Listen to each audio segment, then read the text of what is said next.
আমার কাছে আমার সবচেয়ে বড় প্রজেক্টের নাম আমার সন্তান। ওদেরকে সময় দেওয়ার পর যদি সময় থাকে বাকি সব, আর না হলে নাই, শেষ।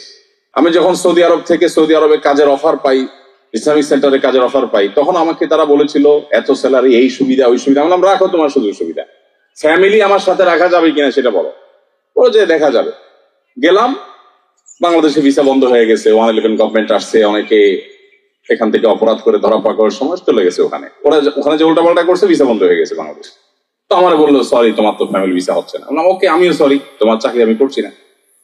তুমি আমার চাকরি কত লাখ রিয়াল দিবা, কোনো লাভ নেই। আমি ডাল ভাত খাবো, আমার ফ্যামিলি, আমার বাচ্চা, আমার প্রতিদিন আমি দেখতে হবে ওকে, আমি তাদেরকে চোখে চোখে রাখতে চাই।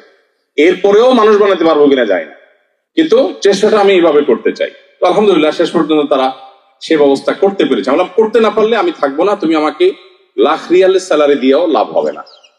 যদি বলো আমার সন্তান আমার সাথে থাকবে না, তো আমি একদিনও নাই। বেশিরভাগ মানুষই আমরা এখন টাকার মেশিন।